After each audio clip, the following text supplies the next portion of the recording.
자, C형 큐티부터 하겠습니다. 지금 A형, B형 했는데 A형 큐티는 느낌으로 그것을 좀 훈련하는 거, 하나님 말씀을 만나는 거.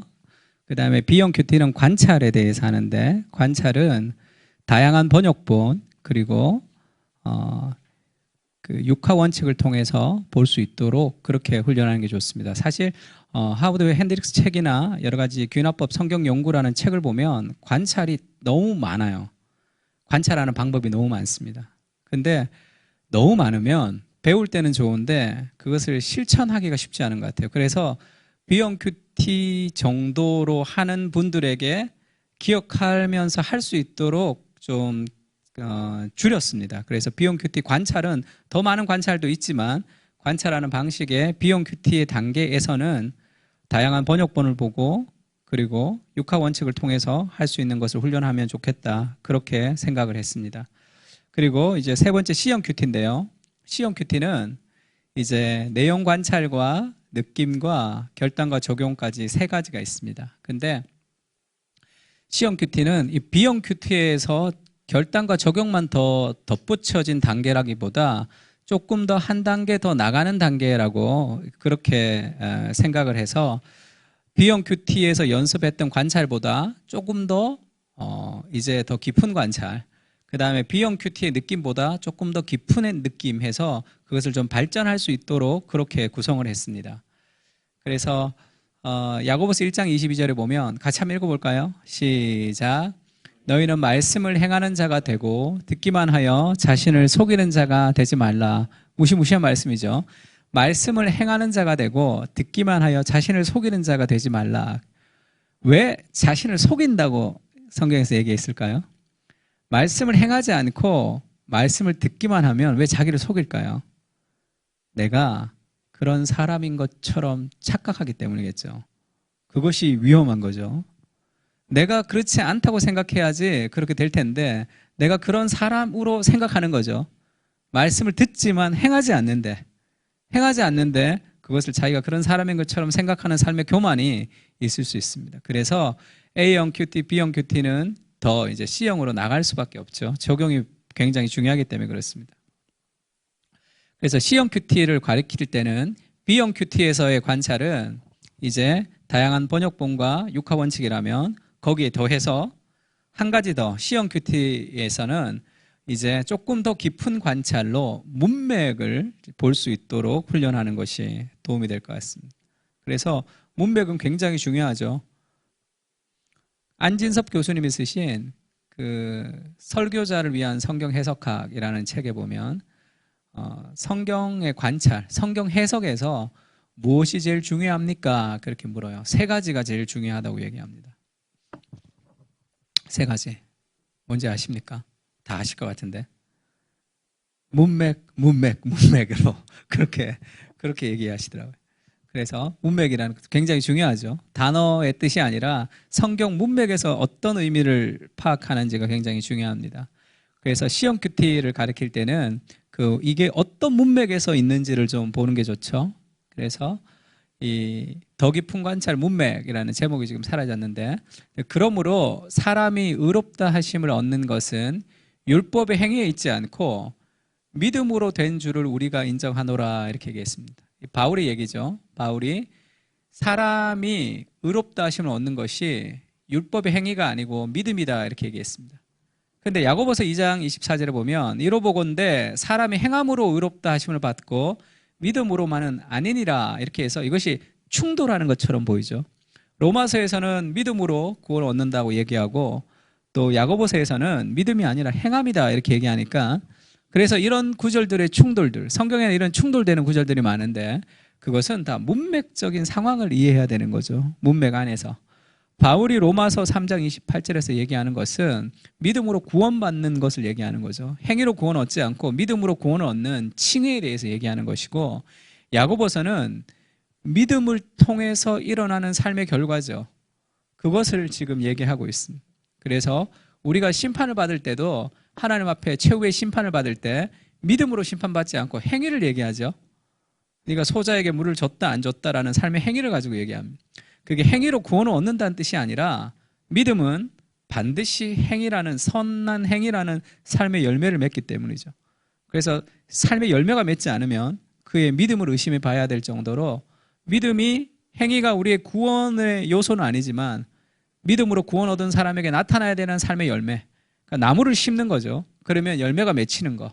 그렇게 해서 이 서로 다른 문맥을 따라 이해하면 전혀 문제가 되지 않지만 문맥에 상관없이 한 구절씩을 이렇게 보면 그것은 굉장히 충돌을 일으킬 수 있습니다.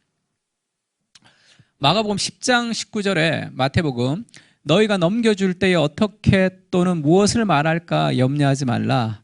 그때에 너희에게 할 말을 주시리니 말하는 이는 너희가 아니라 너희 속에 말씀하시는 이 곧 너희의 아버지의 성령이시니라. 이런 구절을 어떤 목사님이 은혜를 받으셨어요. 그러고 나서 그렇게 얘기했답니다. 나는 설교 준비 안 한다. 왜냐하면 말씀하시는 이는 너희가 아니라 너희 속에서 말씀하시는 이 곧 너희 아버지 성령이니라. 그러니까 무엇을 말할까 염려하지 말라는 거죠. 설교 준비 안 하고 그냥 올라가서 성경을 이렇게 펼쳐. 그러면 그냥 얘기한다는, 성령께서 역사하신다는 그런 목사님이 계시다면, 정말 계신지는 모르겠지만 혹 기도원 원장님들 중에 계시다는 얘기를 듣긴 했는데, 만약에 그런 분이 계시다면 이 구절이 설교 준비 안 하는 목사님에게 주신 구절은 아니잖아요. 그러니까 이건 문맥과 상관없는 적용이죠. 문맥과 상관없는. 어떤 목사님 그렇게 얘기하신 적도 있다 그래요. 자기는 설교 준비를 집에서 교회까지 가는 때 다 한다는 거예요. 설교 준비를. 그만큼 능력의 종이라는 거죠. 그래서 교회에서 한 2시간 거리인가 이렇게 집을 이렇게 멀리 이렇게 사택을 이렇게 옮겨줬다는 그런 전설 같은 얘기를 제가 한번 들은 적이 있습니다. 그런 거죠. 문맥과 상관없이 그것을 이해할 때 그것이 잘못된 이해로 올 수 있습니다. 그래서 그 구절은 그 패러그래프의 문맥 속에서, 그 문맥은 그 장 속에서, 그 장은 그 성경 그 각권 속에서, 그 각권은 신약 속에서, 구약 속에서, 또 그것은 전체 성경 속에서 그것이 의미를 가져야지만 그것이 바른 해석이 될 수 있겠죠. 그러면 이 더 깊은 관찰을 가기 위해서, 이렇게 문맥을 파악하며 더 깊은 관찰을 가기 위해서는 문법적인 도구들을 좀 사용하는 것이 좋습니다. 문법적 도구라는 것은 첫 번째는 주어죠. 주어가 무엇인지를 잘 분석하는 것이 좋은데요. 성경에서 마태복음 13장 11절에 대답하여 이르시되 천국의 비밀을 아는 것이 너희에게는 허락되었으나 그들에게는 아니 되었으니, 이런 대명사가 나오면 위로 추적을 해가야 돼요. 영어 공부할 때 it이 나오거나 that이 나오면 그것이 그 윗문장에서 어떤 것을 얘기하는지를 이렇게 추적해서 그것을 파악하잖아요. 똑같습니다. 성경에도 주어가 뭔지를 정확하게 파악을 해야 돼요. 아까 처음에 이렇게 시작할 때 말씀드렸던 하나님이 나를 먹으며 라고 잘못 해석한 것도 그 주어를 파악하지 못한 거죠. 누가 누구에게 얘기하는지를 파악하지 못했습니다. 그래서 너희에게 허락되었다. 너희는 예수님의 제자고 그들은 외인들이라고 그 윗구절로 올라가서 이 너희가 그들과 어떤 누구인지를 파악하는 주어 파악은 굉장히 중요합니다. 특히 열왕기 상하 같은 것을 읽을 때 유대왕 누구누구 시대에, 북이스라엘 왕 누구누구 시대에 누구누구의 얘기니라 하면 그게 유다왕 누구 시대의 유다왕의 스토리인지 북이스라엘 왕의 스토리인지를 모르면 완전히 헷갈려 버리죠. 그 중간에 또 이름이 같은 사람이 또 등장하니까 그건 막 이렇게 혼란의 연속이 될 때가 있습니다. 그래서 누가 얘기하는지 주어를 파악하는 것 굉장히 중요합니다. 주어를 파악해야 되고, 모든 성경에서 주어가 누구인지를 명확하게 파악하는 것. 그 다음에 동사를 집중해야 되죠. 동사. 특히 동사를 집중하는 게 도움이 되는 이유는 원어 성경, 히브리어, 헬라어는, 특히 히브리어, 헬라어를 보면 주로 동사가 많죠. 동사 하나에 다 나오니까. 동사 하나를 보면 인칭, 수, 시제가 다 나오죠. 동사 하나에. 그러니까 어떤 성경에는 동사가 막 계속 많이 나오죠. 그래서 이 동사를 잘 보는 것은 성경을 해석하는 데 굉장히 도움이 됩니다. 아마 하나님이 이렇게 역사하는 동적인 느낌이 아마 좀 성경에서는 훨씬 더 많이 나기 때문에 동사가 많이 활용되는 것 같은데, 어쨌든 동사는 성경에서 굉장히 많습니다. 그래서 동사를 잘 보면 성경에서 많이 은혜 받을 수 있겠죠. 동사의 시제, 보는 것도 좋고요. 능동태인지 수동태인지 그 정도만 봐도 굉장히 도움이 많이 됩니다. 그리고 뭐 현재 완료인지 이게 이제 뭐 미완료가 그렇게 쓰이는 경우도 있지만 그런 시제나 이렇게 그 동사를 자세히 보면 여러 가지 알 수 있는 그런 성경에서 우리에게 전해주는 것이 굉장히 많습니다. 에베소서 5장 18절에 술 취하지 말라 이는 방탕한 것이니 오직 성령의 충만함을 받으라. 여기도 오직 나오죠. 오직이 주로 뭐라 그랬죠? 그러나 술 취하지 말라 이는 방탕한 것이니 그러나 성령의 충만을 받으라 할 때 성령의 충만을 받으라도 but be filled with the Spirit이죠. be filled with 하면 수동태죠. 수동태. 그러면 성령 충만이라는 것은 내가 능동적으로 무언가를 하는 것이 아니라 성령께서 우리에게 부어주시는 것이다 라는 것을 알 수 있겠죠. 은사도 마찬가지입니다. 은사도 성령께서 각 사람에게 필요에 따라 성령께서 주체가 되어서 나눠주시는 것이죠. 내가 필요한 것을 막 이렇게 때를 써서 얻어낸다기보다 그래서 성령으로 충만함을 받아라 할 때도 이것이 수동태로 성령 충만은 오는 것이다, 받는 것이다 라는 그런 구절들로 좀 이해할 수 있습니다. 그리고 주어를 잘 파악해야 되고요. 동사에 집중해야 되고 그리고 이제 접속사에 좀 유의해야 되는데 접속사 아까도 우리가 그 오직 성령의 열매는 할 때도 그게 but이라고 되어 있죠. 오직 성령이 너에게 임하시면 하는 그 사도행전 1장 8절도 but이에요. but. 그러나 성령이 너에게 임하시면으로 되어 있습니다. 그래서 그런 것은 접속사가 다른 경우죠. 한글 성경의 접속사가 다르게 오직이라고 되어 있어서 헷갈리는 경우가 있고 두 번째는 한글 성경에는 접속사가 없는 경우가 있어요. 그래서 영어 성경 같은 것들을 접속사만 봐도 굉장히 도움이 됩니다. 우리나라는 글을 쓸 때도 좋은 글쓰기를 어떻게 하죠? 접속사를 생략하는 것을 좋은 글쓰기라고 얘기하기 때문에 대부분의 성경에서는 접속사가 생략되는 경우가 많아요. 접속사를 좀 넣어주는 게 저는 더 좋을 것 같은데 성경만이라도 그래서 하여, 하니, 하고 이런 것도 하면 이런 것도 다 접속사 안에 들어가 있는 거죠. 그래서 영어 성경에서 접속사를 좀 보는 것이 좋습니다. 어떤 거는 접속사가 없는 데 있는 경우가 있어요. 이런 경우도 마찬가지죠. 시편 100편 4절에 보면 감사함으로 그의 문에 들어가며 찬송함으로 그의 궁전에 들어가서 그에게 감사하며 그의 이름을 송축할지어다. 그리고 우리나라 성경의 5절은 여호와는 선하시니 그의 인자하심이 영원하고 그의 성실하심이 대대에 이르리로다. 이렇게 끝이 나요. 그의 이름을 송축할지어다와 여호와는 사이에 아무런 무엇이 없습니다. 근데 영어 성경만 봐도 Bless his name, 여호와를 송축해라, 여호와를 송축하라 하고 For the Lord is good. 왜냐하면 쉽게 얘기하면 접속사죠. 주님이 선하시기 때문이다 이렇게 되는 거죠. 그러면 이게 순서가 바뀐단 말이에요. 우리가 하나님을 찬양하는 이유는 우리의 찬양을 통해서 하나님의 복을 얻어내는 것이 아니라 먼저 행하신 하나님의 선하심이 있고 하나님의 선하심에 대한 반응으로서의 인간의 찬양이 있는 거죠. 그래서 모든 성경에 나오는 명령법 앞에는 직설법이 있습니다. 나 외에 다른 신을 섬기지 말라라는 그런 명령법이 있으면 그것은 우리가 지켜야 될 순종이 아니라 먼저 하나님이 우리에게 행하신 은혜가 먼저 있어요. 나는 너희를 애굽 땅 종되었던 곳에서 인도한 여호와니가 먼저 있습니다. 그 하나님의 은혜, 하나님이 먼저 우리를 사랑하신 하나님의 행위가 있고 그 은혜의 반응으로서의 찬양이 있는 거죠. 우리의 모든 찬양은 다 은혜의 반응으로서의 찬양이죠. 내가 열심히 찬양을 함으로 하나님의 복을 주시는 것은 그건 종교지 그것은 복음이 아니죠. 종교는 인간의 노력을 통해서 하나님의 무엇을 얻어내는 것. 복음이라는 것은 하나님이 먼저 행하신 것의 반응으로서의 우리의 순종이 있는 거죠. 선행이 있습니다. 그래서 성경에서도 그 미리암이 소고를 치고 춤추며 찬양했던 그 찬양도 무슨 사건이 있는 거죠? 홍해가 갈라지고 소고 치고 춤추고 찬양하는 거잖아요. 그러니까 하나님 우리에게 행하신 그 은혜가 우리에게 삶의 찬양으로 흘러나가는 모든 예배는 다 하나님이 행하신 일에 대한 그런 고백일 뿐이죠. 그래서 For the Lord is good 하면 우리가 주님을 찬양하는 그 전에 하나님이 선하심이 있기 때문에 그 변하지 않는 사랑 His steadfast love는 주로 헤세드를 그렇게 번역하죠. 하나님의 언약적 사랑을 그렇게 번역합니다. steadfast, 떨어지지 않는 사랑. 그 사랑으로 하나님이 늘 선하시기 때문에 우리가 그 하나님을 찬양하는 거죠.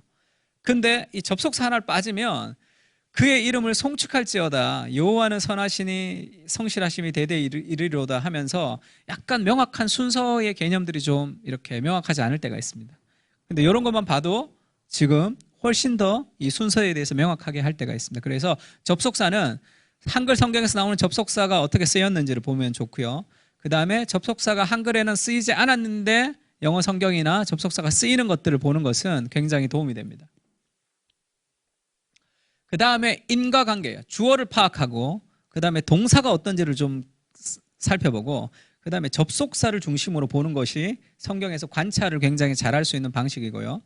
그 다음에는 인과관계를 좀 찾아보면 돼요. 인과관계. 뭐 강조하는 것, 뭐 그 순서, 뭐 여러 가지 다양한 것들이 있는데 그것을 인과관계 안에 다 포함해서 자꾸 보다 보면 성경을 문맥적으로 보다 보면 인과관계가 좀 드러날 때가 있죠. 인과관계라는 것은 원인과 결과죠. 저는 당구를 잘 치지는 못하는데 이렇게 당구를 쳐서 저기를 맞추면 이렇게 돌아서 3쿠션으로 여기를 맞는 거죠. 여기를 쳤더니 여기를 이렇게 돌아서 이런 결과가 나타나는 거. 그게 인과관계죠. 원인이 있으면 결과가 있습니다. 그래서 이 결과가 있는 단어, 특히 접속사 그러므로가 나오면 그건 결과죠. 그러므로가 나오는 게 결과잖아요. 그러면 그 앞에 원인이 있으니까 그 그러므로가 나오면 무조건 그 앞을 찾아서 원인을 좀 파악하는 것이 도움이 되죠. 지금 이 구절 같은 경우에는 이 사도행전은 인과관계가 드러나죠. 사도행전 8장 1절에 보면 사울은 그가 죽임당함을 마땅히 여기더라. 사울이 바울이죠. 사울이 스데반을 죽였습니다. 그날이죠. 예루살렘에 있는 교회에는 큰 박해가 일어난 날이었죠. 사도 외에는 다 유대와 사마리아 모든 땅으로 흩어졌습니다. 경건한 사람들이 스데반을 장사하고 위하여 크게 울더라. 사울이 교회를 잔멸할세 각 집에 들어가 남녀를 끌어다가 옥에 넘기니라. 그 흩어진 사람들이 두루 다니며 복음의 말씀을 전할세. 지금 사울이 스데반의 죽임을 당함을 마땅히 여겼던 그날에 어떤 사건이 있었죠? 예루살렘에 큰 박해가 있었습니다. 그날에 큰 박해가 있었어요. 박해가 있어서 지금 유다와 사마리아의 모든 땅으로 사람들이 흩어졌어요. 이게 원인이죠.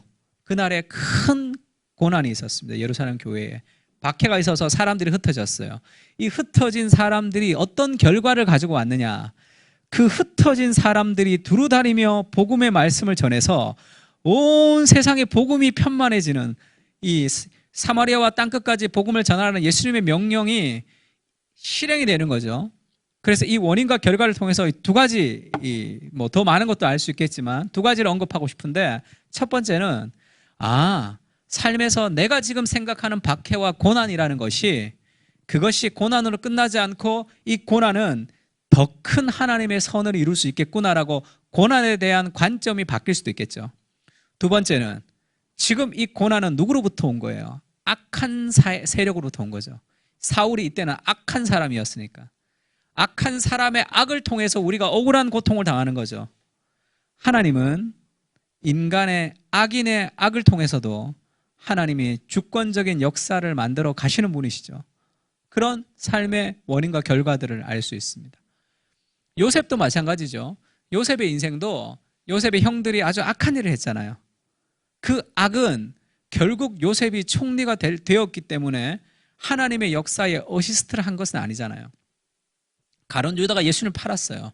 내가 팔았기 때문에 예수님 십자가에 못 박혀서 너희가 구원받았으니까 내가 어시스트를 한 거야. 그렇게 얘기할 수는 없죠. 그들은 요셉을 총리시키기 위해서 악한 일을 한 게 아니라 자기가 악한 행동을 자기 스스로 악을 원해서 한 거죠. 그 악은 악대로 심판을 받습니다. 하나님 앞에. 그러나 하나님은 그 악을 통해서도 악한 사람의 악을 통해서도 하나님의 주권적인 선을 이루시는 분이시죠. 당신들이 나를 해하려 하였으나 하나님이 그것을 선으로 바꾸셨다. 이렇게 얘기하죠. 뭐 그런 예들은 많죠. 그 포로로 끌려갈 때도 이 바벨론이 공격을 하잖아요. 그것은 바벨론의 악한 행동이죠. 하지만 그것이 하나님의 백성을 더 순결하게 하는 하나님의 도구로 사용되죠. 그러나 바벨론은 그 악으로 멸망하는 거죠. 악인의 악이 있지만 하나님은 그것으로 더 큰 선을 이루시는 그런 하나님이신 것도 보여주고 있습니다. 그것이 성경에서 보여주는 원인과 결과를 통해서 인과관계를 통해서 우리가 알 수 있는 그런 신학적인 메시지죠. 그리고 마태복음에 보면 아까 얘기했지 그러므로가 나오죠. 너희가 악한 자라도 좋은 것으로 자식에게 줄 줄 알거든 하물며 하늘에 계신 너희 아버지께서 구하는 자에게 좋은 것으로 주지 않겠느냐. 그러므로 같이 한번 읽을까요? 7장 12절 시작. 그러므로 무엇이든지 남에게 대접을 받고자 하는 대로 너희도 남을 대접하라. 이것이 율법이요 선지자니라. 여기서 그러므로라고 얘기하니까 결론이죠. 결론적으로 그러니까 무엇이든지 남에게 대접받고자 하는 대로 남을 대접하라. 네가 원하는 대로 남을 대접하라. 이것이 율법이고 선지자다 이렇게 얘기합니다. 이 그러므로가 결론이니까 이 존 파이퍼가 이 생각하라라는 책에서 이것을 그렇게 해석을 했어요. 이 그러므로 내가 남을 대접하는 것, 그러니까 이게 왜 그러므로냐, 그 위에 원인이 있는 거죠. 그 원인이 뭐죠? 너희가 악한 자라도 좋은 것으로 자식에게 줄 줄 알거든 하물며 하늘에 계신 너희 아버지께서 구하는 자에게 좋은 것으로 주지 않겠느냐. 하나님의 충분한 공급의 약속. 그러니까 너의 것을 나누고 사람들에게 섬기고 사람들을 도와주라. 그렇게 설교를 했습니다. 그러므로 인과관계를 본 거죠. 왜 그러므로지? 그러면 이 그러므로가 없으면 남에게 대접받고자 하는 대로 남을 막 열심히 대접해 줘야 되는 거죠. 그러니까 내가 복을 얻는, 그러면 내가 복을 얻는다고 생각을 하면 이 그러므로가 아닌 거죠. 인과관계가 틀어지는 겁니다. 하나님의 충만한 공급하심. 하나님은 너의 인생에다 채워주신다. 그러므로 남을 대접하라. 누르고 흔들어 넘치도록 너에게 안겨줄 것이다. 하나님께서 그렇게 우리에게 약속하시는 그 하나님의 그 은혜의 약속이 우리로 다른 사람을 섬기는 삶의 동기가 될 수 있다. 그렇게 얘기해요. 이것도 인과관계죠. 그러니까 특히 그러므로가 나오면 로마서 같은 경우에는 무조건 그 원인들을 찾는 것이 굉장히 도움이 됩니다. 그리고 나서 이제 질문을 던지는 거죠. 그래서 더 깊은 관찰에서는 문맥을 따라 보는 것이 있고, 두 번째는 문법적 도구들을 활용하는데, 이 문법적 도구라는 것은 주어를 찾는 거, 그 다음에 동사를 중요하게 생각하는 거, 그 다음에 접속사가 이게 어떻게 쓰였는지, 그리고 그것의 인과관계를 좀 생각하면 좋습니다. 다양하게 많지만 이 네 가지 정도를 가지고 훈련하는 것이 외우기도 쉽고 그 다음에 관찰하기도 굉장히 도움이 됩니다. 그래서 육하 원칙도 있고 그 다음에 다양한 번역본도 보면서 이런 문법적인 도구들을 좀 활용하면 훨씬 쉽게 관찰할 수 있고, 그 본문에서 관찰하면서 떠오르는 모든 질문들을 다 성경을 통해서 질문하는 거죠. 모든 질문들을 다 질문하면 성경 안에서 해결되는 질문이 있고 해결되지 않는 질문들이 있겠죠. 그 해결되지 않는 질문들을 확인하는 과정이 그것이 연구의 과정입니다. 연구는 성경 이외의 2차 자료를 가지고 그것을 확인하는 거니까. 그래서 이게 질문들을 많이 던지는 거죠. 성경을 읽으면서 어떤 질문이든지 질문을 던지도록 하는 것이 굉장히 도움이 됩니다. 그래서 소그룹 할 때도 마찬가지죠. 생각하게 해야 되죠. 사람들을. 하나님의 말씀을 가지고 생각하도록 하는 것이 굉장히 도움이 됩니다. 그래서 그것을 질문을 던질 수 있도록 성경을 궁금하게 이제 질문 던지는 거죠. 어떤 질문이든 괜찮으니까 다 던지면 돼요. 그 질문을 가지고 성경을 이제 묵상하면서 그 답을 찾아가는 과정이죠. 이것이 이 관찰, C형 큐티의 관찰, 더 깊은 관찰의 단계입니다.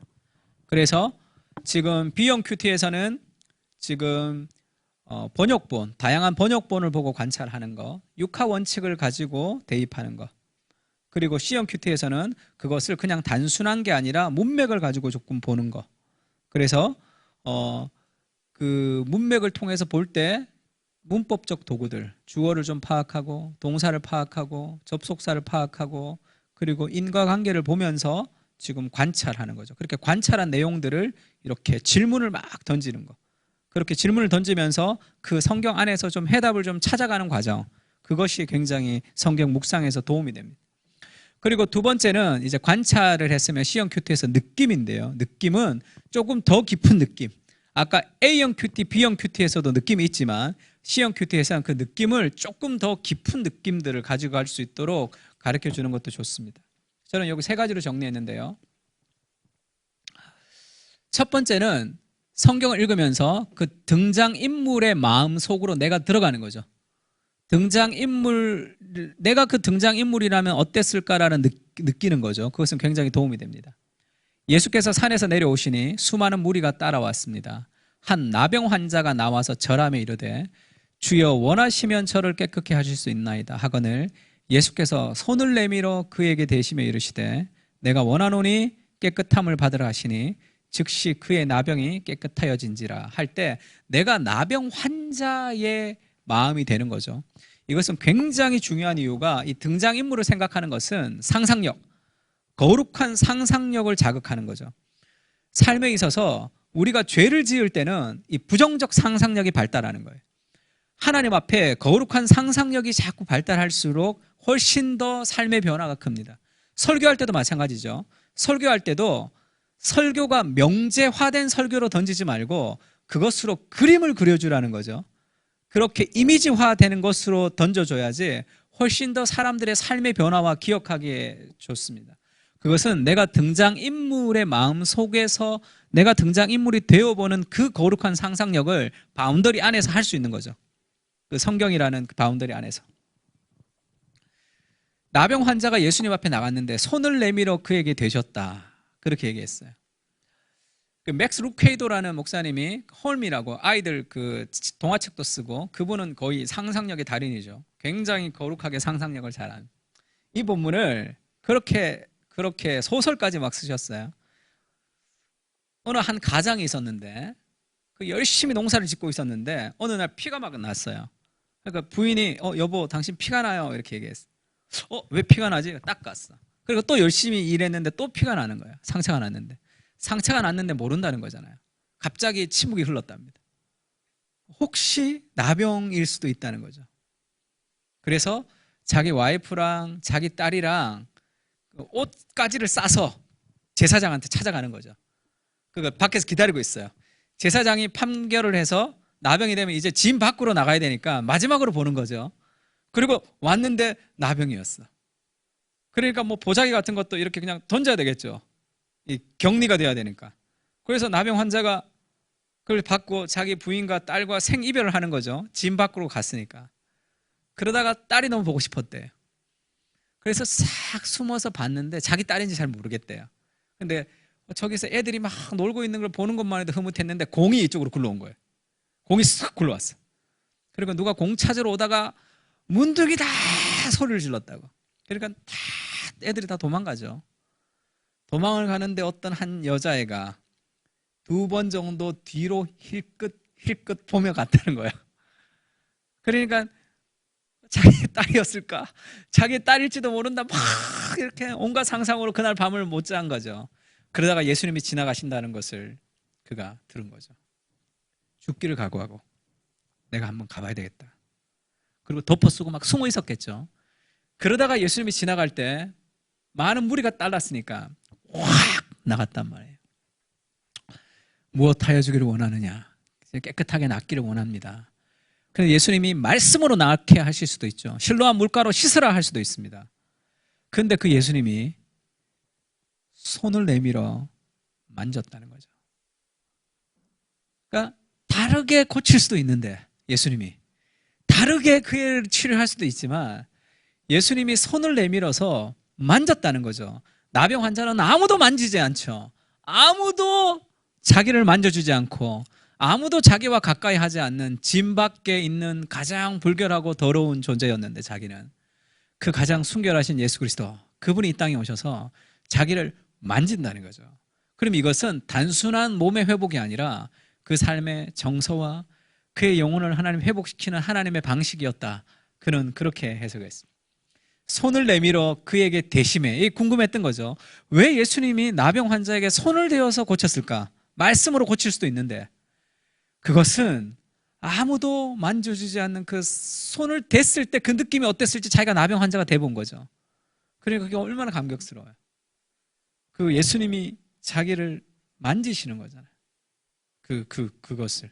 그러면서 자기가 고침을 받는 그것을 이렇게 얘기한 장면이 있었습니다.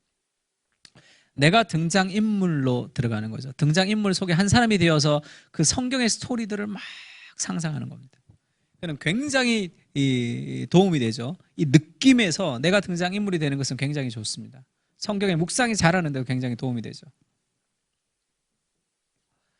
마가복음 9장 35절은 그런 말씀이 있죠. 예수께서 모든 도시와 마을에 두루 다니사 그들의 회당에서 가르치시며 천국 복음을 전파하시고 모든 병과 모든 약한 것을 고치셨습니다. 무리를 보시고 불쌍히 여기시니 이는 그들이 목자 없는 양과 같이 고생하며 기진함이라. 이에 제자들에게 이르시되 추수할 것은 많되 일꾼이 적으니 그러므로 추수하는 주인에게 청하여 추수할 일꾼들을 보내어 주소서 하라 하시니라. 이렇게 얘기하셨어요. 두 번째는 등장인물의 마음을 우리가 가지는 게 있고, 두 번째 이 느낌이 발달되려면 좋은 느낌은 거룩한 상상력을 하나님의 마음을 느끼는 거죠. 그 본문에 나타난 하나님의 마음. 하나님이 등장하든 등장하지 않든 상관없습니다. 하나님이 등장하지 않아도 하나님의 마음을 느낄 수 있죠. 그 본문을 보시는 하나님의 마음이 어떨까? 그걸 느끼는 거죠. 그래서 토마스 모어가 쓴 그 책에 보면 그런 표현이 있어요. 하나님이 인간의 죄를 보실 때 어떻게 보시는지 아느냐. 죄인을 보실 때 하나님은 그 죄에 대해서 분노하는 것이 아니라 마치 불치의 병이 걸린 어린아이를 보던 긍휼함이 있다는 거예요. 하나님의 분노는 그 병 그 자체죠. 그 병을 없애주고 싶어하는 그 악의 세를 향한 분노지 그 죄를 진 인간 자체를 향한 분노가 아니다. 그런 표현들을 했습니다. 그게 본문 안에 나타난 하나님의 마음을 묵상하면서 오는 거죠. 하나님의 마음이 어떤지를 묵상하는 거죠. 지금 이 본문도 마찬가지죠. 예수님께서 모든 도시와 마을을 두루 다니시며 회당에서 가르치고 복음을 전파하고 약한 것을 고치시는 사역을 막 하셨어요. 그러면 그렇게 사역을 막 하시니까 좋아야 되잖아요. 그런데 그렇게 열심히 사역을 하시지만 예수님이 무리를 보시고 불쌍히 여기셨다. 여기 불쌍하다는 단어는 사실 이 창자 내장이라는 단어인데 히브리 사람들은 사람의 가장 중심이 이 가운데라고 본 거죠. 이 가운데 창자 내장이 있으니까. 그러니까 우리나라 표현으로 하자면 창자가 끊어진다 할 때 그 표현이 딱 맞는 표현이죠. 예수님이 가장 깊은 정말 이 창자가 끊어지는 것 같은 고통을 느끼는 거죠. 이전의 개역 한글 번역에서는 무리를 보시고 민망히 여기신다 이렇게 표현했습니다. 무리를 보시고 불쌍히 여기시니 이렇게 얘기했어요. 근데 신기하죠. 예수님의 말은 예수님이 따옴표로 예수님이 말한 건 뭐예요? 예수님이 제자들에게 이르시되 여기서부터 예수님 말이죠. 추수할 것은 많은데 일꾼이 적으니 추수하는 주인에게 청하여 추수할 일꾼을 보내어 주소서 하라가 예수님의 말이에요. 그럼 예수님이 지금 나 저 무리를 보니까 민망해 이렇게 얘기한 적 없죠? 나 저 무리를 보니까 불쌍해라고 얘기를 한 적이 없어요. 근데 마태복음을 쓴 마태는 예수님의 무리를 보시고 불쌍히 여기셨다라고 기록하죠. 어떻게 알았을까요? 예수님이 무리를 보시고 불쌍히 여기고 있다는 것을 마태는 어떻게 알았을까요? 말도 하지 않는데. 저는 예수님의 표정을 봤다고 생각합니다. 정말 가슴 아파하시는 예수님의 표정. 예수님이 눈물을 흘리셨다 이런 표현은 없지만 눈에 맺힌 예수님의 그렁그렁한 눈물을 봤을 수도 있겠죠. 예수님의 표정을 봤겠죠. 예수님이 떨리는 목소리를 들었을 수도 있겠죠. 예수님이 지금 정말 마음 아파하시는구나. 왜 그렇죠? 추수할 것은 많은데 일꾼이 없는 거죠. 하나님의 아들이 이 땅에 오셔서 모든 것을 버리고 이 땅에 오셨는데 예수님이 마음 아파하는 게 있다는 거죠. 사람이 없는 사람. 홍수 때 먹을 물이 없듯이 사람이 없는 이 그리스도의 민망한 이 그리스도의 불쌍한 마음을 함께 느낄 때 하나님 앞에 헌신하게 되는 거죠. 하나님의 마음을 느끼는 거죠. 하나님의 어떤 마음일까? 세 번째는 이 느낌을 가질 때는 등장인물이 되어보는 것 좋고요. 그 다음에 두 번째는 그 속에 나타난 하나님의 마음을 보는 게 좋습니다. 하나님의 마음. 이스라엘에 막 죄악을 저지르고 할 때 하나님이 어떤 심정일까? 가슴이 끊어질 것 같은 그런 하나님의 마음이 있는 거죠. 그리고 세 번째는 내 안에 있는 숨은 동기들을 볼 필요가 있어요. 정말 느낌이죠. 그 성경은 거울의 역할을 하기도 하죠. 성경이 거울의 역할을 통해서 나를 비춰줍니다. 그 다음에 창문의 역할을 통해서 세상을 보기도 하죠. 성경이 거울의 역할을 통해서 나를 보여줄 때 내 느낌을 좀 잘 살펴볼 필요가, 감정을 살펴볼 필요가 있습니다.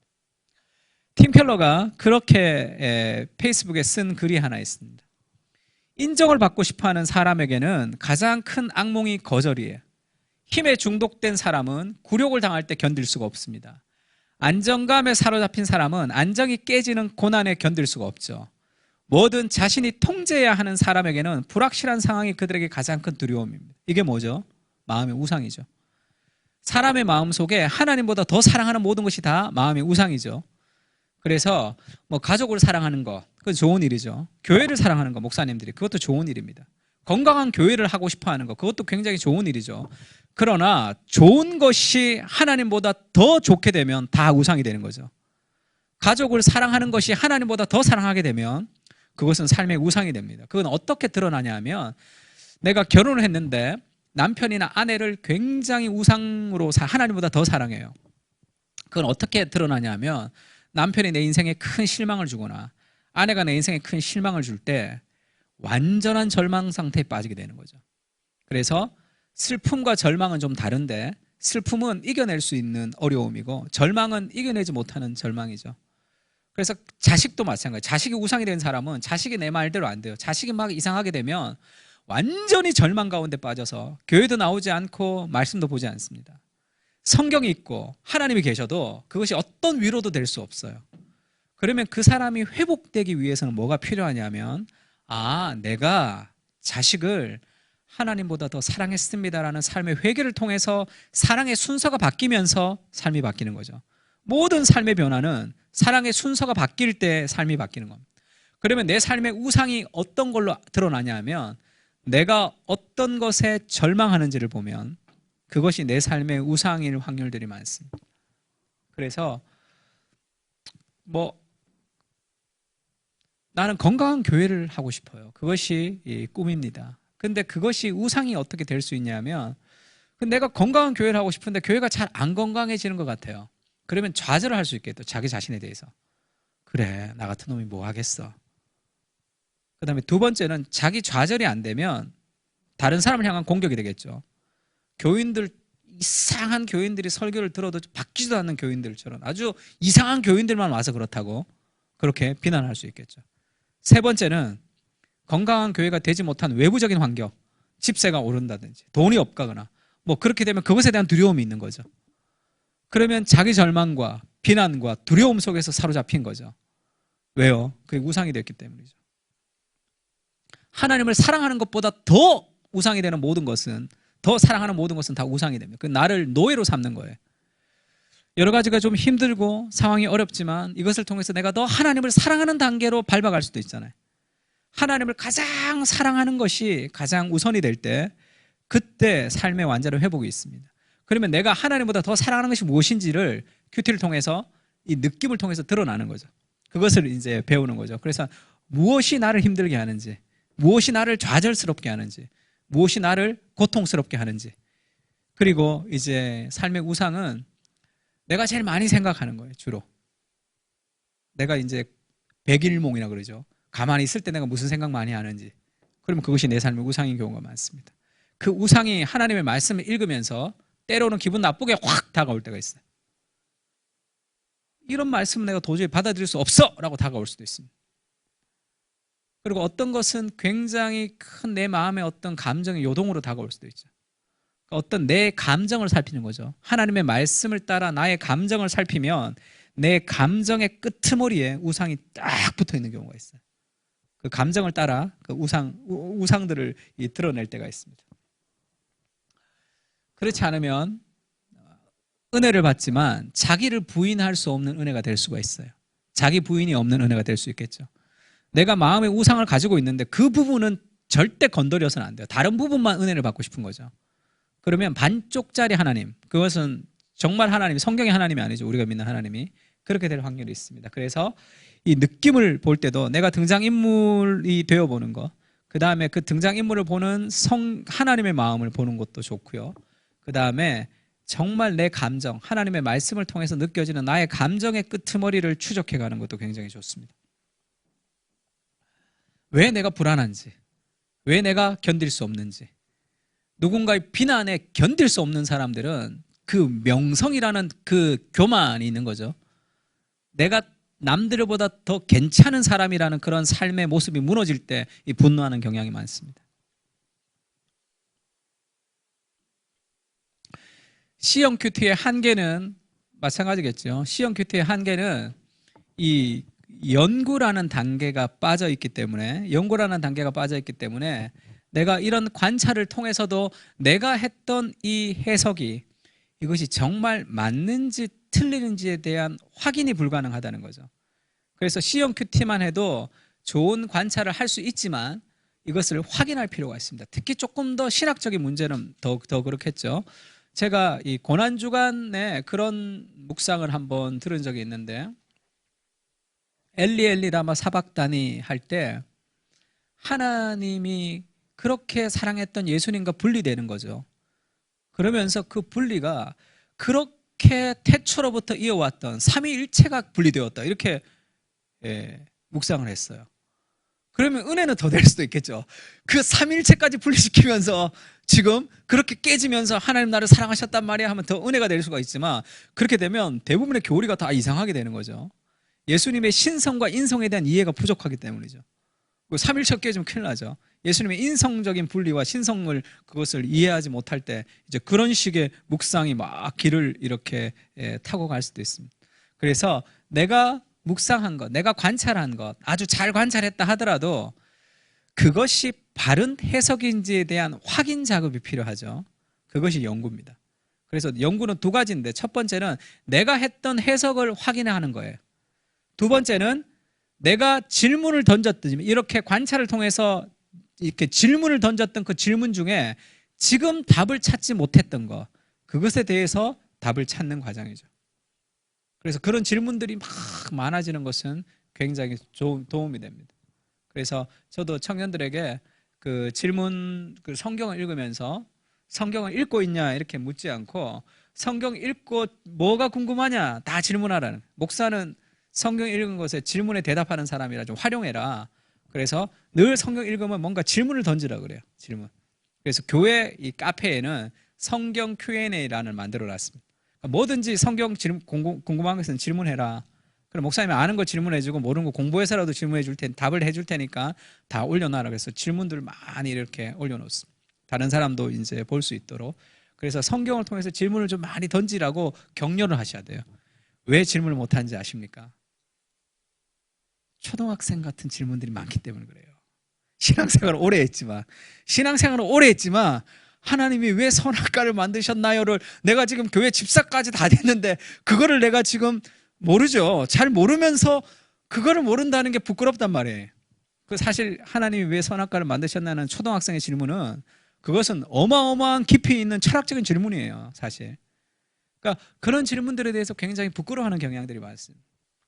다 질문을 이렇게 격려하고 유도해서 이런 관찰을 통해서 많은 질문을 던져야지 해답을 얻을 수 있으니까, 질문이 많을수록 답이 많은 거죠. 그래서 저는 고등학교 때 철학을 배웠는데, 철학 시범학교라, 그 선생님이 이제 좀 교회를 싫어하셨어요. 그래서 부처님과 예수님을 비교하면서 예수님 막 이렇게 좀 안 좋게 얘기하고 그래서 막 힘들었는데, 기억나는 게 하나가 있어요. 그 철학 시간에 의문을 가져라 이렇게 얘기하면서, 의문은 의문 이렇게 썼어요. 그 다음에 당신이 의문을 가지는 그것의 문이라는 거야. 무엇의 문이라는 거예요. 그래서 내가 지금 이렇게 인생에 대해서 내가 의문을 가지면 인생의 문이 된다는 거예요. 그것이. 제가 굉장히 고등학교 때인데 참 내 인생에 많은 도움을 줬습니다. 많은 의문을 가질수록 그것이 결국은 그것으로 들어가는 문이 되는구나. 저는 굉장히 좋은 얘기를 한 것 같아요. 악인의 악을 통해서도 하나님의 선을 이루셨으니까. 그래서 C형 큐티는 그런 한계가 있지만 그것을 밟아가는 과정입니다. 그래서 우리가 또 10분 쉬고 그 다음 시간에는 D형 큐티를 어떻게 하는지에 대한 D형 큐티 방법, 그 다음 시간에 D형 큐티의 실제를 하고 그렇게 마치면 좋을 것 같습니다. 10분 쉬겠습니다. 수고 많으셨습니다.